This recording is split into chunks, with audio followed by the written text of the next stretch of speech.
शुरुआत करते हैं एक्सरसाइज 4.3 के लेक्चर नंबर 2 की। ध्यान से समझिएगा क्वेश्चन नंबर 2 को।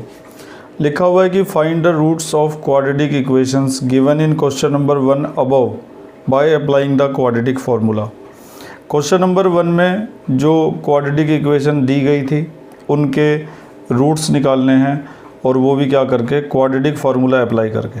ये लिखा हुआ है bye applying the quadratic formula, यानी कि क्वेश्चन में आपको क्लियर किया जाएगा कि जो क्वाड्रेटिक इक्वेशन आपको दे रखी है आपको उसके रूट्स किस मेथड से निकालने हैं। क्या आप उसको कंप्लीटिंग स्क्वायर से निकालने हैं, या फिर आपको splitting the middle term method लगा के निकालने हैं, या फिर क्वाड्रेटिक फार्मूला लगा के निकालने हैं। तो क्वेश्चन में आपको स्पेसिफाई किया जा सकता है कि इस फार्मूले को लगा के निकालो, तो आपको हर मेथड आना चाहिए अच्छी तरह से।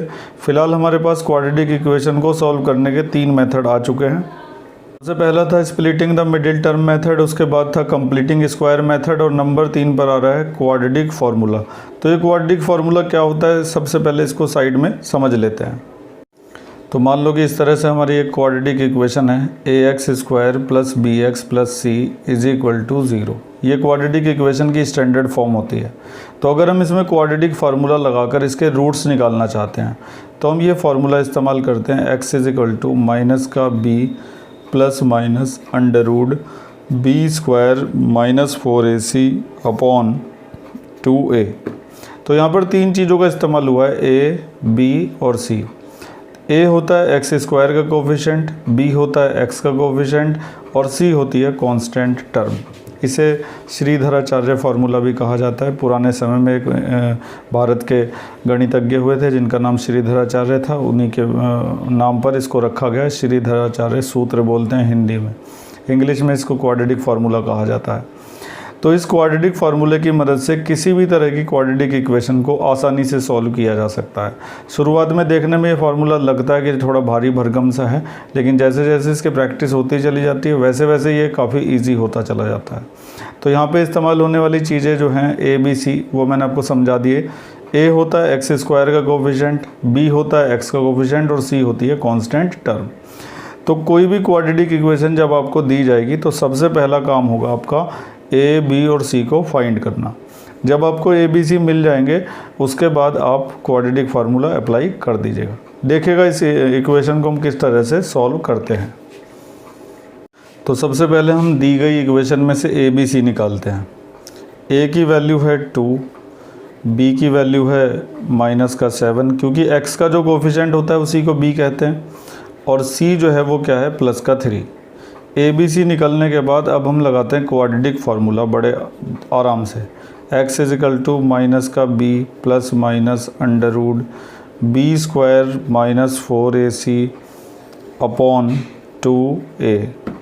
अब इसके अंदर वैल्यूज़ पुट करते हैं। माइनस b की जगह आ जाएगा -7 ± √, फिर b की जगह क्या आ जाएगा, -7 और उसका स्क्वायर। पूरे फोकस से ध्यान से देखते रहिएगा। आज हमें इसी को अच्छी तरह से सीखना है कि कैसे क्वाड्रेटिक फार्मूला का इस्तेमाल करके इक्वेशन को सॉल्व किया जाता है और कैसे उसके रूट्स निकाले जाते हैं। माइनस आ गया, फिर 4 आएगा, फिर a आएगा, तो a की वैल्यू कितनी है 2, फिर c आएगा, c की वैल्यू कितनी है 3 डिवाइडेड बाय 2, और a की वैल्यू कितनी है 2। ठीक है, अब इसके बाद का यहाँ पे देखिएगा ज़रा क्या आएगा सॉल्व करके। माइनस +7 हो जाएगा, ±√ 7 का स्क्वायर क्या हो जाएगा 49 - 4 2 = 8 3 = 24 डिवाइडेड बाय 8। ठीक है, अब इस पूरे पार्ट को मैं अगले पेज पर ले जाता हूँ। लेफ़्ट साइड में x है और राइट साइड में ये है। अगले पेज पर चलते हैं। तो हमने उसको नेक्स्ट पेज पर लिख दिया है। इसके बाद 7 ऐसे ही रहेगा, प्लस माइनस भी ऐसे ही रहेगा।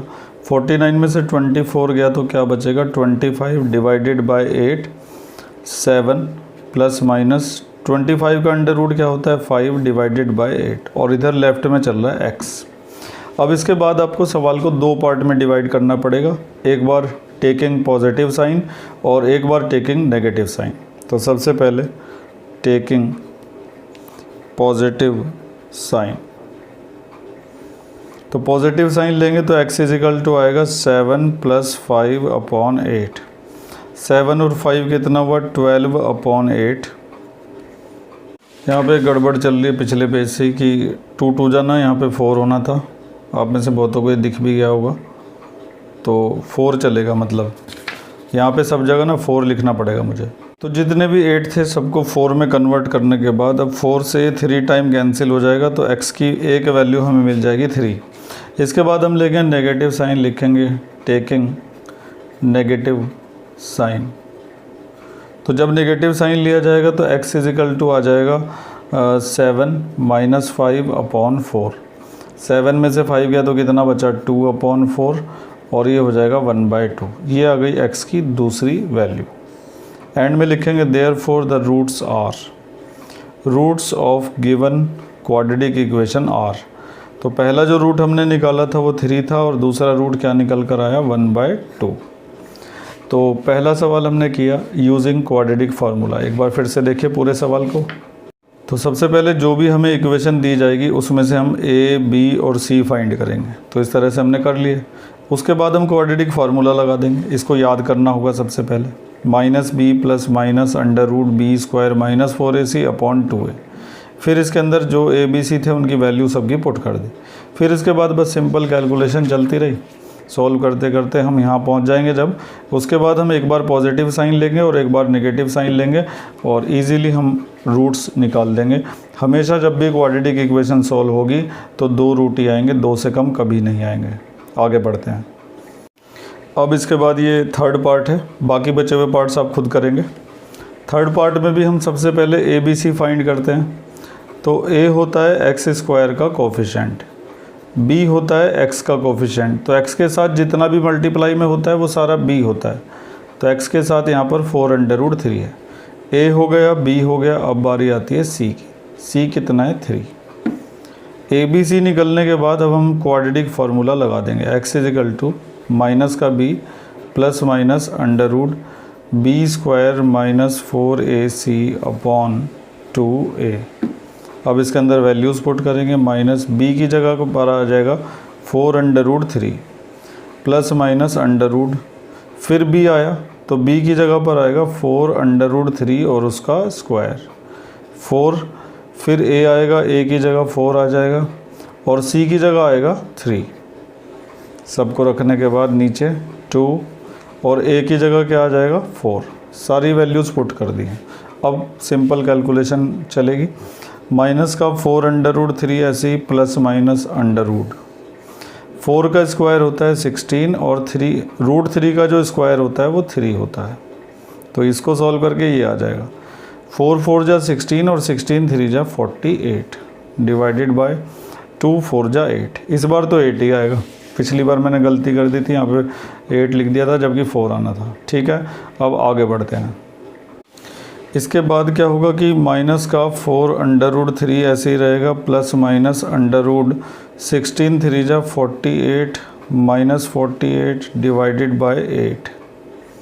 अब इसको लेकर चलते हैं हम अगले पेज पर। लेफ़्ट में x चल रहा है और राइट में ये पूरा चल रहा है। 48 में से 48 माइनस हो के ना यहाँ पे 0 बचेगी, तो अगले पेज पर मैं इसकी जगह 0 लिखूँगा, ध्यान से देखिएगा।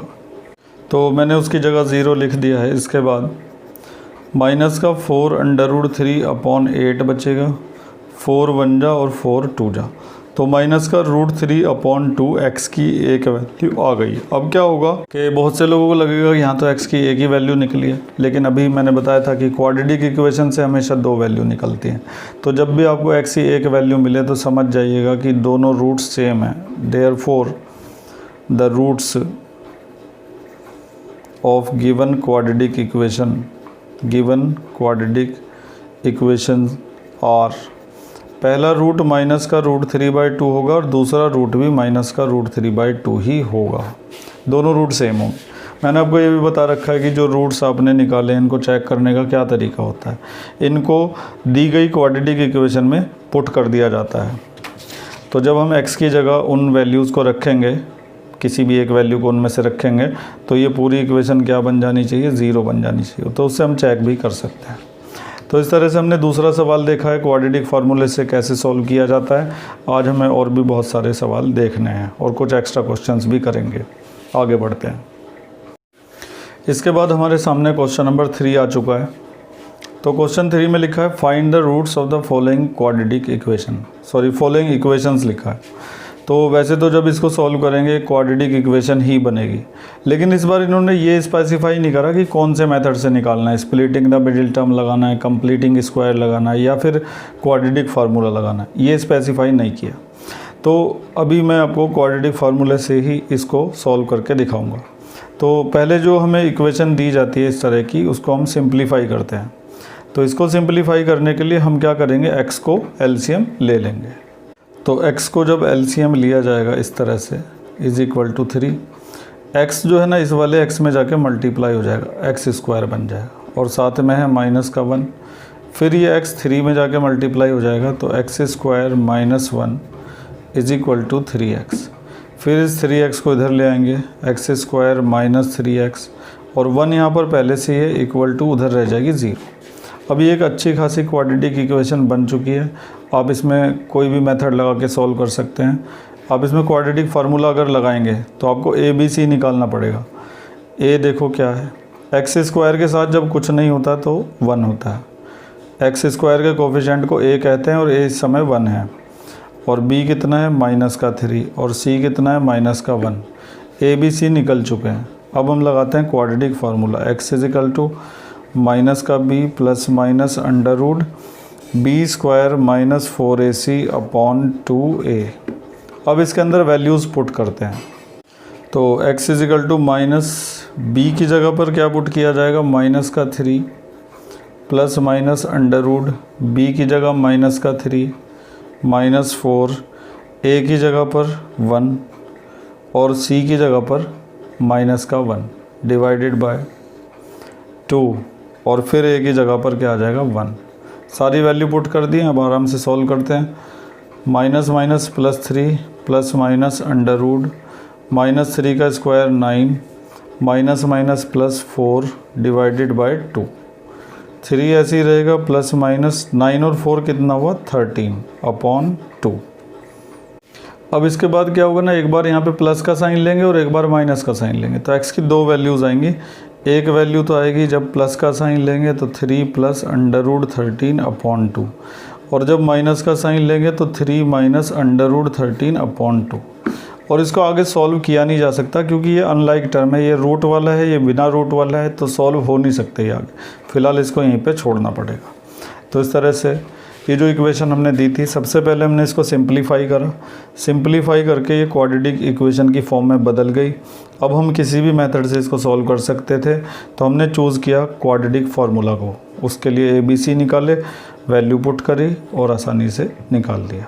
देखते हैं इसका अगला पार्ट। ये जो आप देख रहे हैं ये सेकंड पार्ट है, तो इसको भी हमें सिंप्लीफाई करना पड़ेगा। एक और चीज़ है कि कुछ बच्चे सोचते होंगे ये क्या चीज़ दे रखी, इसका क्या मतलब है। देखिए इसका मतलब ये है कि अगर x की वैल्यू -4 के इक्वल हुई, यहाँ पे -4 रखो तो -4 से +4 कट जाएगा तो यहाँ पे क्या आ जाएगा, 0 आ जाएगा। 1/0 वाली जो फॉर्म होती है उसे अनडिफाइंड फॉर्म कहा जाता है। 1/0 मतलब अनडिफाइंड, अनडिफाइंड मतलब इन्फिनिटी। तो इससे हमारा सवाल ना अनडिफाइंड बन सकता है अगर x की ये वाली वैल्यूज़ यहाँ पे पुट कर दी जाएँ तो इसलिए उन्होंने पहले ही लिख के दे दिया कि x जो है वो इन दोनों के इक्वल नहीं होगा। बाकी आपका सवाल करने से इसका कोई लेना देना नहीं है। ये केवल इसलिए लिखा है क्योंकि अगर ये वैल्यूज़ आती हैं तो सवाल हो जाता है अनडिफाइंड, केवल इसलिए लिख के दिया। जब आप सॉल्व करेंगे तो इनका कोई इस्तेमाल आप नहीं करेंगे, ठीक है, और ना ही कर सकते। तो फिलहाल इस इक्वेशन को हम क्या करेंगे, सिंप्लीफाई। और सिंप्लीफाई करने के बाद जब ये क्वाड्रेटिक इक्वेशन बन जाएगी तो क्वाड्रेटिक फार्मूला लगाकर हम इसको सॉल्व करेंगे। तो सबसे पहले हम यहाँ पे एलसीएम लेते हैं। एलसीएम लेने के लिए इन दोनों की होगी मल्टीप्लाई, x + 4 × x - 7, उधर है 11/30। x - 7 इधर मल्टीप्लाई हो जाएगा और ये जो है वहाँ पे मल्टीप्लाई हो जाएगा x + 4। आपको ये पता ही होगा जब आप एलसीएम लेते हैं मल्टीप्लाई करके तो क्रॉस मल्टीप्लाई हो जाती है, ये उधर मल्टीप्लाई और ये इधर मल्टीप्लाई, ठीक है। अब इसको सॉल्व करते हैं आगे। उधर 11/30 जो है वो ऐसे ही रहेगा। इन दोनों की आपस में मल्टीप्लाई करो, x की मल्टीप्लाई दोनों में करेंगे तो x² माइनस x की यहाँ पे करेंगे तो 7x, 4 की x में कर देंगे तो 4x और 4 की 7 में कर देंगे तो 28। इधर मल्टीप्लाई करके ये आया। ऊपर ब्रैकेट ओपन कर दो, x minus 7 minus x minus plus minus 4, x से x हो गया कैंसिल, माइनस 7 माइनस 4 हो गए माइनस 11, एक्स स्क्वायर, 7x में से 4x गया तो क्या बचा 3x, 28 इज इक्वल टू 11/30। अब इसके बाद अगर कुछ बच्चों से पूछा जाए कि क्या करोगे तो वो जवाब देंगे कि क्रॉस मल्टीप्लाई कर दें, लेकिन उन बच्चों को ये देखना चाहिए कि 11 से 11 क्या हो रहा है कैंसिल, इधर भी 1 आएगा और उधर भी 1 आएगा। और अब अगर क्रॉस मल्टीप्लाई करेंगे तो अब काफ़ी इजी हो जाएगा। तो अब करते हैं क्रॉस मल्टीप्लाई। 30 की इसमें हो जाएगी तो माइनस का 30 आ जाएगा, और इस पूरे की 1 में मल्टीप्लाई करेंगे तो सेम यही आ जाएगा वहाँ पे, एक्स स्क्वायर माइनस 3x और माइनस 28। अब इस इक्वेशन को अगले पेज पर ले जाते हैं। इस वाले को हम राइट में लिख देंगे और इस वाले को हम लेफ़्ट में कर देंगे और उस वाले को हम राइट में कर देंगे। देखिए ज़रा, तो ये हमारी लास्ट लाइन थी। अब हम ये 30 जो है ना माइनस का, उसको उधर ले जाते हैं।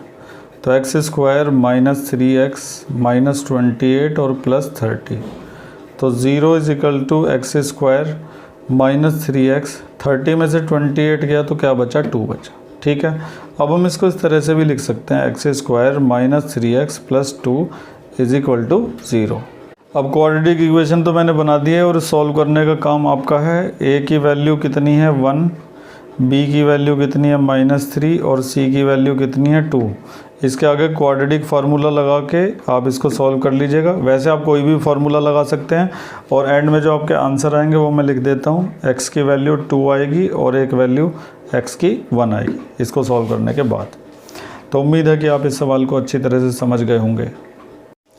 चलिए खैर, इसके बाद कुछ एक्स्ट्रा क्वेश्चंस कर लेते हैं ताकि हम क्वाड्रेटिक फार्मूला को और क्वाड्रेटिक इक्वेशन को सॉल्व करने को अच्छी तरह से सीख सकें। ये जो क्वेश्चन आप देख रहे हैं अपने सामने, ये CBSE 2014 में आया था और काफ़ी अच्छा सवाल है, ध्यान से इसको समझिएगा। ऐसे लिखा हुआ आ जाता है सॉल्व फॉर x के लिए सॉल्व करिए। तो x के लिए सॉल्व करने का मतलब है कि यहाँ से हमें सॉल्व करके x की वैल्यू निकालनी है। तो इसको कैसे सॉल्व किया जाएगा ध्यान से समझिएगा ज़रा। सबसे पहले LCM लिया जाएगा, इन दोनों की मल्टीप्लाई करेंगे, और जब हम इन दोनों की मल्टीप्लाई करके LCM लेंगे तो इनकी हो जाएगी क्रॉस मल्टीप्लाई। तो करते हैं, LCM लेते हैं, 10/3 इधर रहेगा ऐसे ही।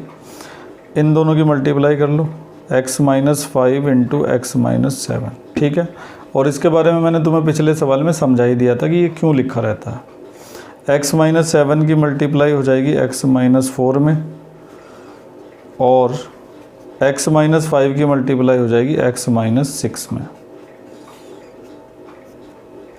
और अब मैं नीचे वालों की और इनके ऊपर वालों की सबकी मल्टीप्लाई कर देता हूँ। नीचे वालों की एक बार आप देख लीजिए, x की मल्टीप्लाई x में करेंगे तो एक्स स्क्वायर, x की 7 में करेंगे तो 7x, 5 की x में करेंगे तो 5x, माइनस माइनस प्लस, 5 7 जा 35। इसके अलावा इन दोनों की आपस में करो, x की x में करोगे x square minus 7x minus 4x और माइनस माइनस प्लस 4 7 जा 28। और इसकी मैं जल्दी से कर देता हूँ। मल्टीप्लाई कंप्लीट हो चुकी है। इन दोनों ब्रैकेट की आपस में हो गई थी, इन दोनों की आपस में हो गई और इन दोनों की भी आपस में हो गई। अब इसके बाद अगला स्टेप, उधर तो 10/3 ऐसे ही चलता रहेगा। एक्स स्क्वायर 7x और 5x माइनस के हो गए 12x और प्लस 35। यहाँ पे देखो एक्स स्क्वायर और एक्स स्क्वायर हो गए 2x स्क्वायर, और माइनस 7x माइनस 4x तो माइनस के 11x हो गए, और माइनस 6 तो माइनस के 17 और माइनस 5 तो हो गया माइनस का 22x, और बचा 30 और 28 मिलकर बन जाएगा 58 प्लस का। ठीक है, तो ऊपर ये इक्वेशन है, नीचे ये इक्वेशन है और उधर 10/3 है। पूरे को लेकर चलते हैं अगले पेज पर। तो अगले पेज पर हमने उसको लिख दिया है। अब आगे सॉल्व करने के लिए देखिए ध्यान से, यहाँ से 2 कॉमन लिया जा सकता है, तो ले लो 2 कॉमन। अंदर बचेगा एक्स स्क्वायर माइनस 11x और प्लस 2 2 जा 4 1 2 9 जा 18 29 डिवाइडेड बाय सेम आएगा x square minus 12x plus 35 और इक्वल टू 10/3। अब 2 से ये कैंसिल हो जाएगा 5 टाइम्स। इसके बाद ये पूरा का पूरा 5 में जाके मल्टीप्लाई हो जाएगा और ये पूरा 3 में जाके मल्टीप्लाई हो जाएगा, यानी कि 3 की इधर कर देंगे मल्टीप्लाई। तो 3x² माइनस 33x और प्लस 87 इक्वल टू ये पूरा 5 में जाके मल्टीप्लाई होगा तो 5x² माइनस 60x और प्लस 175। इसके बाद 5x² में से 3x² माइनस हुआ तो 2x² बचा। 33x उधर जाके ऐड हो जाएंगे तो ये प्लस के होंगे और ये माइनस के होंगे, तो 60 में से 33 माइनस हो जाएगा। तो फाइनली हमारे पास माइनस के 27x बचेंगे। 87 उधर जाके माइनस का हो जाएगा, 175 में से 87 को माइनस करेंगे और इधर बची रह जाएगी 0। अब हम इस इक्वेशन को सही तरह से लिख देते हैं। 2x² माइनस 27x और प्लस 88 इज इक्वल टू 0। अब ज़रा ये देखिए कि अगर हम इस इक्वेशन में splitting the middle term method लगाते हैं तो पहले हम इन दोनों की मल्टीप्लाई करेंगे, काफ़ी बड़ी वैल्यू आएगी, और फिर उसके ऐसे फैक्टर करेंगे कि 27 आए। तो ये थोड़ा मुश्किल हो सकता है कि अगर आप इसको splitting the middle term method लगा के करें। तो अभी मैं आपको ये क्वाड्रेटिक फार्मूला लगा के इस इक्वेशन को सॉल्व करके दिखाता हूँ। अगले पेज पर चलते हैं। तो इक्वेशन को मैंने अगले पेज पर लिख दिया है। क्वाड्रेटिक फार्मूला लगाने के लिए सबसे पहले निकलेंगे ABC। तो A की वैल्यू 2 है, B की वैल्यू -27 और C की वैल्यू है 88। सबसे पहले फार्मूला लिखेंगे x = -b plus minus under root b² minus 4ac upon 2a। ये अंडर रूट पूरे पे होता है, ये ध्यान रखिएगा।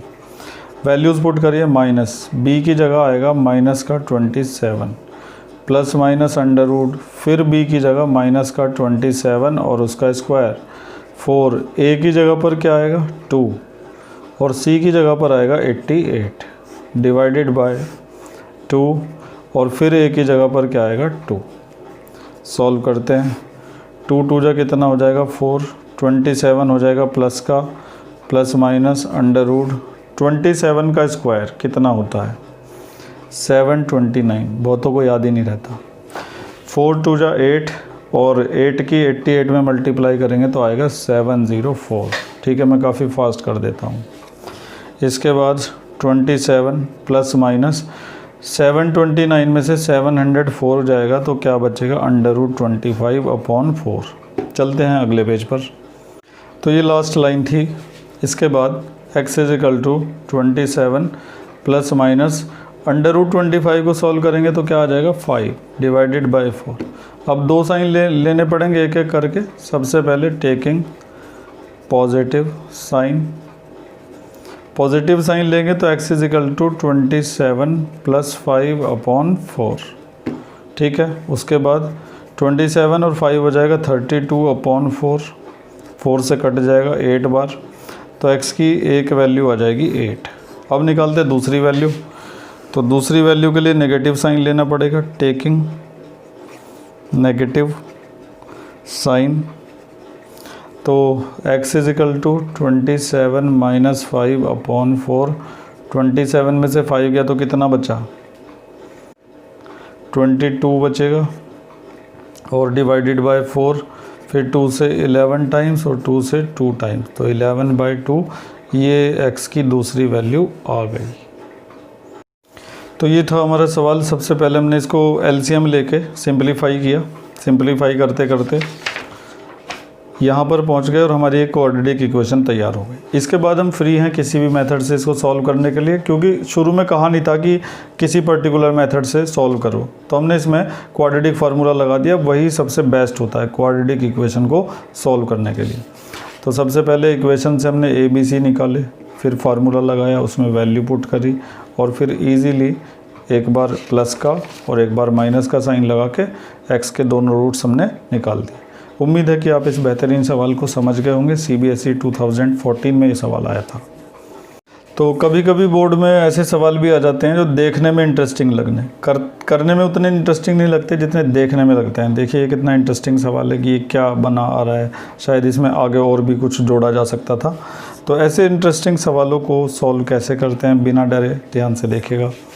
ये जो x है इधर आप ये ऐसे ही चलता रहेगा और वो 1 भी ऐसे ही रहेगा, ये 2 भी ऐसे ही रहेगा, ये 1/2 यहाँ पर इतना हिस्सा हमें सॉल्व करना पड़ेगा सबसे पहले। ये जो मैं सर्कुलर करके दिखा रहा हूँ ना आपको, इतने हिस्से को हम सॉल्व करेंगे। तो इसके लिए हम रफ में या साइड में इधर कर सकते हैं 2 - 1/2 - x। सिर्फ हमने इतना पार्ट ले लिया है सॉल्व करने के लिए। सबसे पहले हम इसका एलसीएम लेंगे 2 - x, ये वहाँ पे जाके इंटू हो जाएगा, तो 4 - 2x - 1, और 4 में से 1 गया तो क्या बचेगा 3 - 2x/2 - x। तो ये जो पार्ट है ना इतना, इसको सॉल्व करके हमारे पास क्या आएगा 3 - 2x/2 - x। तो इस पूरे की जगह हम लिखने जा रहे हैं 3 - 2x/2 - x। अब हम क्या करेंगे कि ये जो पूरा दिखाई देता है इसको सॉल्व करेंगे। इधर x ऐसे ही चलता रहेगा 1/। अब इसको सॉल्व करने से पहले ये जो 2 - x है ना, ये ऊपर जाएगा 1 में जाके मल्टीप्लाई हो जाएगा। तो 2 - x/3 - 2x। अब इसको लेकर चलते हैं अगले पेज पर। अगले पेज पर जाने से पहले यहाँ पर हमने क्या किया है फिर से देखते हैं। 1 ऐसे ही था, 2 भी ऐसे ही था, ये भी ऐसे ही था, केवल हमने इसको सॉल्व किया इधर साइड में करके, ये आई वैल्यूज़ वहाँ पे पुट कर दी। पुट करने के बाद अब 2 - x ऊपर चला गया, ये आ गया। अब इस नीचे वाले पार्ट को हम सॉल्व करेंगे अगले पेज पर।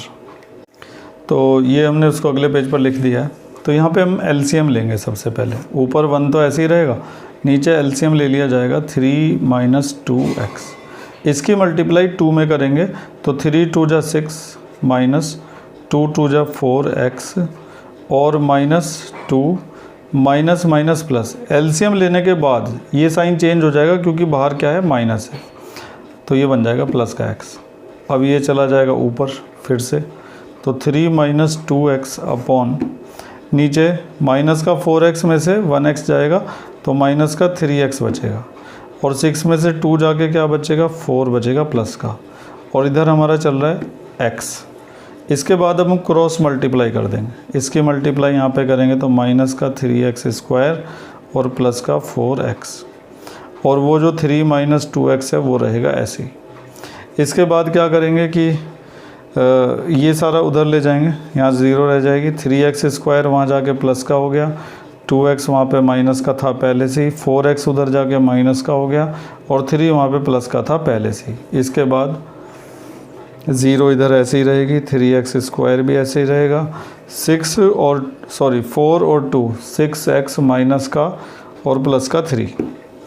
और अब ये अच्छी खासी क्वाड्रेटिक इक्वेशन बन गई है, लेकिन हम इसको और आसान बना सकते हैं।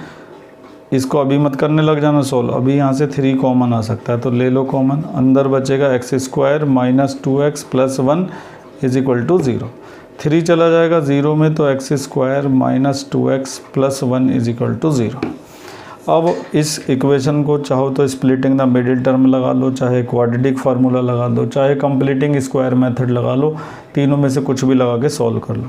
लेकिन मैं इसको अलग ही तरीके से करूँगा। मुझे यहाँ पर एक फार्मूला बनता हुआ दिखाई दे रहा है, a² - 2ab + b²। a - b का होल स्क्वायर यहाँ पे बन रहा है, तो बना लेते हैं।